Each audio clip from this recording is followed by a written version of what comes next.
Our series, we call it The State of Spirituality with Lisa Ling, explores people on very unique paths in their journeys of faith, religion, and of course, spirituality. So today, we touch on something that often makes a lot of people very uncomfortable. It's called silence. I know, just try it for a second. Stay silent for 10 seconds. It's hard.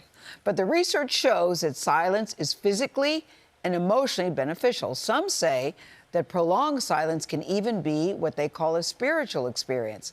Lisa traveled to Northern California to meet a group of people from various faiths and walks of life who are seeking to break from our very loud world. Nestled in the rural hills of Northern California, not far from the hustle and bustle of San Francisco, it's nature that speaks the loudest at the Spirit Rock Meditation Center. I'm going to ask you to do something that you've probably never seen on TV before. I'm going to ask you to stop what you're doing and just be silent. Feels good, right? Well, imagine doing it for 8 days. This group of around 100 people haven't uttered a word in more than a week, and that's because they're participating in a silent retreat. If you talk to any of the retreatants, they feel alive, and that's what that silence does. Feeling the body after all that walking and movement. Toire Sala is the retreat facilitator. She herself has participated in silent retreats as long as 3 months. Why is seeking out silence so important? I think that silence gives us our ground, gives us our center stability. Post-pandemic, silent retreats are surging in popularity. What would you say compels people to want to come and spend 8 days, or in your case, 3 months sometimes? Yeah, that's right. In total silence. What compels us is suffering. But what keeps you coming back, retreat after retreat after retreat, is the realization that you can be out of that suffering, that you can be released from that mental pressure.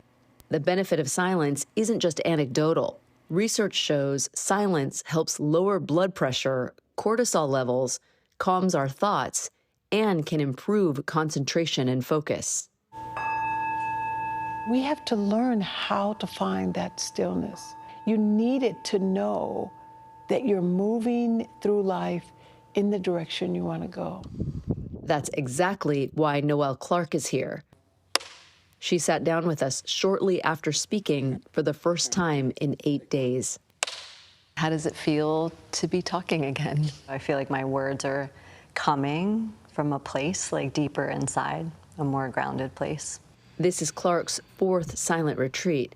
Why did you want to even explore this path of silent retreats? I think I was curious about what could happen in silence. I'm always preparing for something, whether that's like the next phone call, the next email. I remember back then being like, what would it be like to like let all of that go? But letting go was difficult. On her first night there, Clark received shocking news. My teacher pulled me out of the dinner line to tell me that my mom had a heart attack. It was like a really bumpy start to the retreat. Clark's mom ended up being okay, and after much reflection, she decided to stay. Was that stressful? It was difficult, and also it was really, really healing, and just thinking about how we hold on to things, resentments, and none of that matters when you get that news.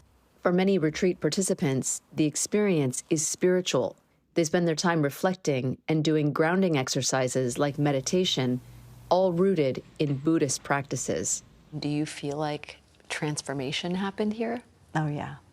Without it sounding like a psychedelic journey, a lot of healing and kind of working with the impermanent stuff around my mom, a lot of forgiveness. For Clark, this retreat wasn't just about disconnecting from the outside world, but connecting back to herself. What will you take back with you from what you experienced this week? I hope to bring like this idea that that steadiness that I feel right now is accessible, like in any moment. to just be able to like go inside. Like, it's almost like going home.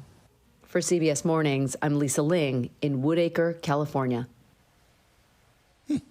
Everybody I know who has done it really comes away with something that they said was life-changing and was beneficial.